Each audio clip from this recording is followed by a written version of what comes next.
So we'll call this committee meeting to order. And we have all members a quorum Thursday, okay? If I'm not mistaken on the timing.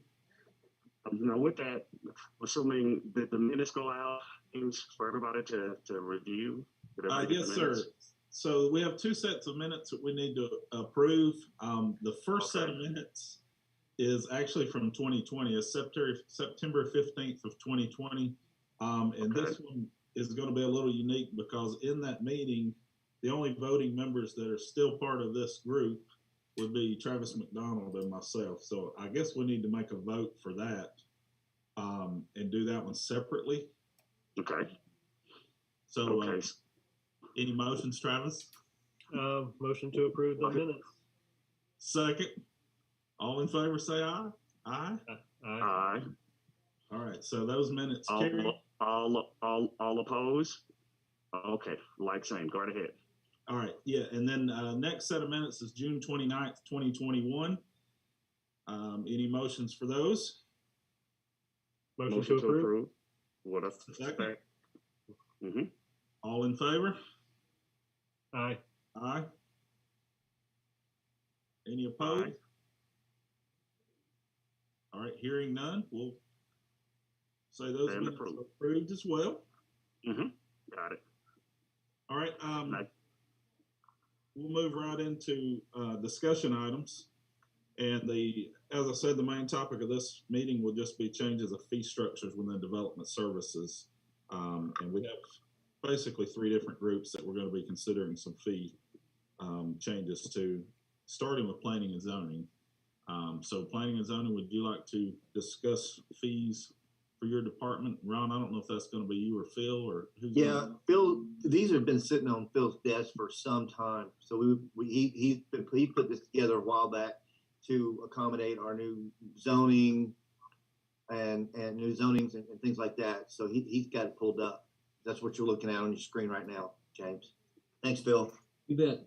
So Commissioner and James, what we looked at literally probably about a year and a half ago, I started to canvass around the various counties and cities that surround us to see what they're charging, and found that we are probably in the sweet spot of charging the right amount for various things. However, in the interim, we adopted a number of new zoning character areas, another new zoning districts rather, and we don't have categories for them. So what you're looking at here is the adopted fee schedule on the right from 2017, which has been virtually unchanged since 2010. And what you're seeing on the left is some proposed fees that have to be adopted in order for us to charge application fee for the categories of rezoning that come in that have been modified since. The basic rule of thumb that I used was, let's try to capture a fee that is similar to something that we're already doing. We just changed the name a little bit and reoriented how that gets processed, whether it's a special use permit for a master plan community or now a PRD, PUD type project for planned unit development, planned residential development, or modification to those projects after they got approved. In addition, we changed our residential townhouse condominium and residential multifamily to a single category of residential high density. I've left that fee the same as what it was when it was MF or TC, and then added just the fact that it had to be corrected as the right zoning category. There's another issue here. Every now and then we will get a request to modify the future land use map. There was no fee for that kind of an application, so I added one in that was somewhat equivalent to what you might have to do for a regular rezoning. Then the next category down on the list here was in special use permits. We have two categories. There's the Article 2 special use permits that are listed as special use permits in the table of uses.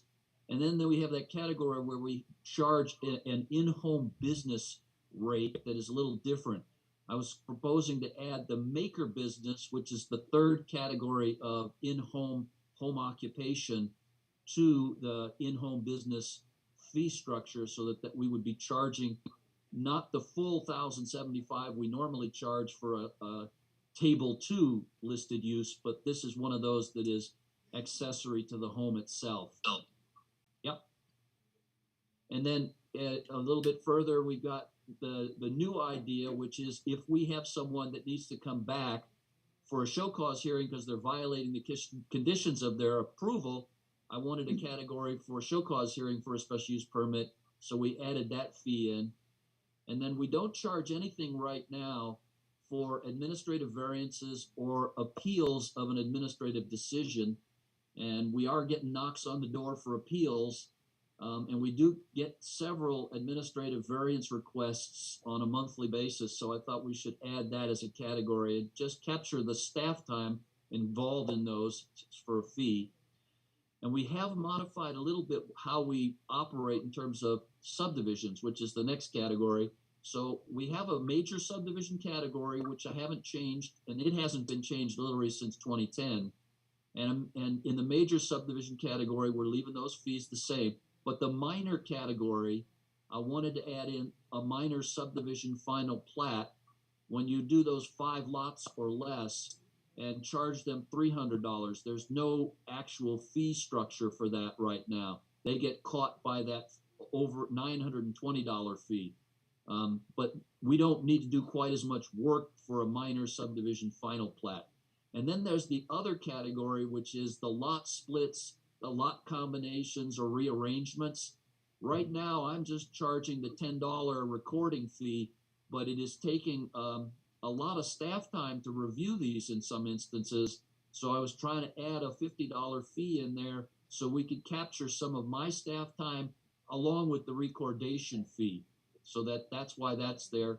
And then revisions to a recorded subdivision final plat, we only charge $100 right now. I'm proposing to charge $200 because we're getting quite a few of these rearrangements on final recorded plats to combine lots or rearranged how they're divvied up. And we are again having to spend DRC staff time reviewing those. So we don't capture any of that with the $100 final revised plat fee. I just proposed to up that to $200. And then if someone wants to come through and vacate an entire plat, that actually is quite a bit of work, and I've added that fee in, so it's $1,550. And then there's some administrative applications that we look at on a pretty regular basis. And then there's a few that we don't have any category for right now. So the zoning verification letter, very popular, didn't propose to change that fee. It's still $40. The merger by contiguity, that's when you have 2 lots come under same ownership, but neither one or one of them is substandard. And you must record a new plat that combines those. So I needed a fee to review that. And a certificate of nonconformance with recordation. So if you have something that you've been doing for years or a property that's been non-standard for years and you wish to have that recorded as a certificate that allows you to keep doing it, as long as that's all you do and you don't add to it, then we need a fee for that. There's something else we can also charge for, which we've done elsewhere, is similar use determinations. So if someone comes in and it's not in your zoning code, we can either charge them a fee to take a special use permit for the Board of Commissioners, or we can perform an administrative determination rather than put it on an agenda and take up time at a board meeting. We make a similar use determination in by a letter that says, yep, that's similar in nature to something that is in the code, and we've determined that that's okay. We charge $125 for that fee, because that will take some staff time to research also, potentially. And then we did not have a separate category for text amendments initiated by the public. We don't get those very often. Last year, you might remember we got one for Nate Smith's car wash on Highway 92, which we added into the text so that it would be a high-end, full-service, manned car wash versus those little self-serve car washes, and that's what we would allow, only the high-end ones in the highway corridor. But that was a text amendment that he had asked us to do. We get this pretty rarely, but I wanted to make sure we caught a fee for it, because that, again, is a case going to the board for staff time. And right now, the next one, we do not charge anything for developments of regional impact. A number of counties and cities charge quite a lot for that. I was only proposing to charge $100 since we're basically acting as the middleman. It is again staff time trying to coordinate, and I'm finding between Allison and I, we've probably chewed up 10 times this amount of fee already on Foxfield for Harry Kitchens and the stuff at 92 and Lee Road.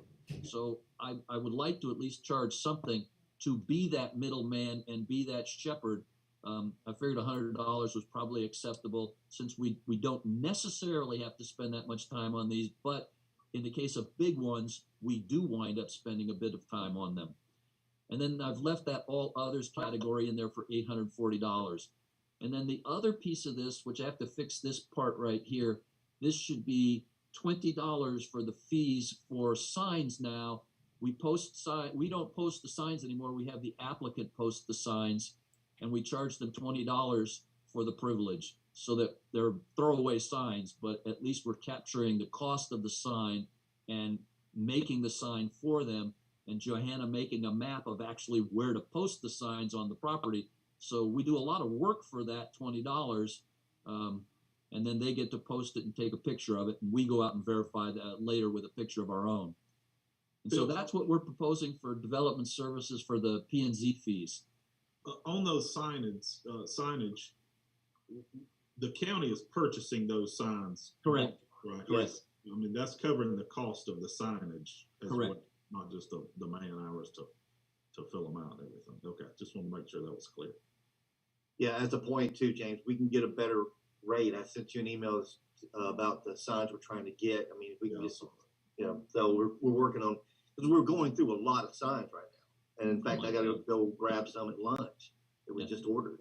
And then the other, Commissioner, just so if you're on listening, just the other thing, normally we charge the full fee for the most expensive application fee you would have, but if you have multiple applications, we still have that little buy one, get one half off fee. And if you need more, we'll charge half for the additional applications. So I just have one quick question now, and great report, but are we really, I know we're trying to be in reason, but does it really make sense? I mean, we're using the signs as one of the items you mentioned. We're paying for the signs and dispersing the signs and only asking for $20 for that. Are we sure that this is the number we want to use, or that's not enough? And I'm not trying to gouge and try to charge more. I just want to make sure, does all the numbers that you kind of went over, does it truly make sense? And is it in reason for what we're doing? Or do we need to kind of move the number? You're right. And to be honest, the fee that we chose at $20 was chosen last year before we enlarged the signs themselves. I think if you're looking at the mom and pops, we could probably charge $25 for the sign and capture a little more of the cost, because we have to actually order the more heavy duty H frames to put the signs on. And we could charge that $25 for the mom and pops. The big people, the large companies that come in that need lots of signs, they know they're going to have to pay for signs. And I don't know that it would be a burden on them to have $25 or $30 for a sign. If you would wish to capture more of our labor as well as the cost for the signs themselves. I just was trying to keep it, we'll be doubling the cost of the signs from last year, but there's a reason for that, because they're bigger and they need a sturdier frame to mount on. And that's the only comments I have to this, is to make sure that, because we want to do this one time and do it right. So do we look at the cost of doing business and the services that we provide and the expense that comes along with it, and make sure that that number is associated with what we're doing, versus we're just trying to be in reason and trying to be, nice about putting these numbers together. So outside of that, I'm okay with it. I just don't want us to have to come back to these numbers again 3 months or 6 months from now, because it's just still not enough. Sure. So that's only. Go ahead. No, that's perfectly valid. I completely agree and understand exactly where you're coming from. I wasn't trying to be generous in any of the categories. To be honest, we are a lot more expensive than, say, Carroll and Paulding in some categories, and quite a bit less expensive in some categories than, say, Cobb or Douglasville or even Carroll. And so this is where we are. We don't have to go higher on some of our fees to capture more, but on the signs, you're right. That is actual cost has been going up on the physical pieces of that component. And we'll look at it again if you want, and I'll check and make sure we have enough built in. So how much time Johanna takes to make a sign or I take to make a sign, plus the actual physical cost of that equipment gets captured properly. So you're saying then you want to wait and go back and do this again, or you want to move forward with this? What's the next step that you want to do? I'd like to, we desperately need to move forward on all the fees themselves for applications. I think that those fees are application fees that can be approved. The sign charge that we have, that's a physical charge for a piece of equipment that we give an applicant. That can vary as the cost to us varies. So should that be noted there that is a variable cost or a hard cost? Actually, you're correct. It's a variable cost as we might be modifying what we give them. So right. Let me chime in with a possibility. Okay. Commissioner, what's your thoughts? What if we had it determined on an annual basis by either myself or the planning and zoning director to set that singular cost based on market price of materials? I agree. And that makes a lot of sense. So that way you don't have to keep coming back to the board, get along to this committee to say, okay, now guys, we went up by $5.50. Right. Yeah. So maybe we should just add that in there, Phil, and add in some language reflecting that, and then we can move forward with it as is and still be able to capture those costs. I mean, who knows, the way the market's going right now and everything, the cost is rising exponentially. So, Absolutely. That's what I just added. Public notice signs for applications requiring a public hearing will be charged as determined by the Director of Development Services per sign and are required as follows: at least one per public street frontage and one every 300 linear feet of that frontage. Yeah. And then we can just look at the cost as we order signage and we're covering everything and not going in the hole on it. Okay. Sounds good. Thank you. Well done, Phil. Well done. Any questions for the planning and zoning portion? All right. Hearing none, we will move into development control or engineering. James, one quick question. So do we motion this to kind of move forward with that particular item to pass, move it forward to the full board or not? So I was going to do all three together, but we can certainly do them separately. No. Okay, I got you. I'm just okay. I got you. Let me just be quiet. Go ahead. All right, Travis, carry on, sir. Yeah. So the fees that my department charges are related to land disturbance permits, and land disturbance permit fees are basically based off of review fees from the staff, inspection fees once everything's under construction, and then also the area of the project. And currently, as far as review fees, when the project's under review, we're charging $215 or $250, depending on whether it's commercial or residential. I'm proposing that we charge the same fee, whether it's residential or commercial, and raise it to $300. That's just to more accurately reflect the time that it takes staff to review these plans. And that's per review. This would probably increase each LDP fee by about $150 just for this portion of the fee. As far as inspection fees go, we're currently charging $60 or $68.50 per inspection. Again, I'm proposing that we charge the same for commercial or residential and raise it to $125. Again, just to account for the time that it actually takes an inspector to go to a site, possibly multiple times. And that would increase each land disturbance permit fee by about $250. And then for the area of disturbance, we currently charge $58.50 or $68.50 per acre. I'm proposing we raise that to $75. That the impact to the what the overall permit fee would be variable, but this would put more of the cost on the larger projects. The big warehouses and larger subdivisions can absorb these fees a lot better than, say, a small 10-lot subdivision or just like a mom and pop store that's going in. So all told, these fee increases for land disturbance permits would raise it on average about $500 per land disturbance permit, which would probably be annually about $10,000 to $15,000 more. So Travis, coming to the county. What's your average? And I know this could change drastically, but you're saying it's changing a few hundred per land disturbance fee. What is an actual typical land disturbance fee cost these days, so we have an idea of percentages? About $2,500. Okay. So it would be closer to $3,000. And I know, especially depending on acreage and the number of inspections, this could all vary greatly, but you're kind of just roughly looking at a 10% change or something like that. Yeah, I would probably closer to 15 to 20, but okay.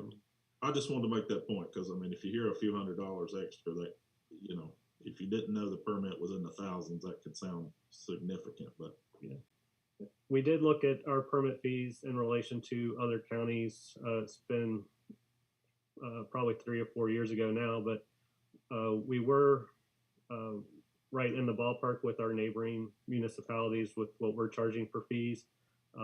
So I wasn't looking to go much higher because we want to kind of stay in that average range. But I was looking to cover our costs a little bit better and also try to charge the larger developments a little bit more in proportion and not stick it to the smaller developments that have a harder time absorbing the cost. Okay. Any questions for Travis? All right. Hearing none, we'll move into the building and inspections department. We've got our chief building official, Chris Henderson. Chris, take it away. All right. Afternoon, gentlemen and ladies. We have been on a permit scale since February of 2004 for base permits. I'm proposing a 50% increase on our permit fees. Our base permit fees are based on $30 per square foot at this time. I'm proposing $45 for residential base fee permits, along with a 50% increase on commercial permits of $75. Just to give an example, I put together some numbers that various and surrounding jurisdictions, and we're basically right in the middle. Okay, this won't overprice us. It'll keep us right in mid-range. An example, 1,800 square foot at $45. We're talking about $341.03 for a base permit fee, and then there's addendums such as fireplace fees and tip to perm, et cetera. Whereas it was $243.01. That's really only a difference of $98 and some change.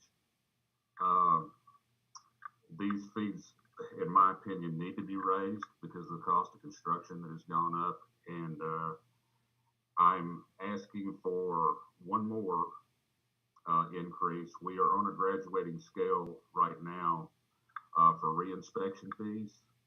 And our graduating scale is 25 for the first re-inspection, 35 for the second, 50 for the third. I'm recommending that we go 25 for the first, 50 for the second, and $100 for the third, and etc. Sometimes there are multiple inspections on a lot of these jobs out there. But that's basically all I've got as far as building department. So, Chris, your prices, I know the International Building Code lays out some kind of price databases or cost databases that we should be kind of following. What you're recommending falls within those ranges, correct? Yes. Okay. Okay. Any questions for Chris? All right. Well, hearing none, I would assume we could take a motion for all three of these groups together as one change, and then if it passes, I'll take it to the board with as a recommendation, and we can go from there. So, do I have any motions? Motion to approve the updated fees as presented. And I second that motion. All in favor, say aye. Aye. Aye. This is Cheryl Finneman, and Commissioner Mitchell asked that I vote on his behalf, and he is voting for it, yes. Okay, thank you. All right, any opposed? Okay, hearing none, motion carries. And that was all we had for the discussion items today. Does anyone have any future topics or speakers or anything we need to discuss on upcoming meetings at this point? Okay, hearing none, if anything comes up in the future, you guys let me know and we'll make sure to get it scheduled on a meeting. Any closing remarks from anyone? And hearing none, we can adjourn the meeting. I vote to adjourn the meeting. All in favor? Aye. Aye. Aye. Okay. Thank you, everyone, for your time.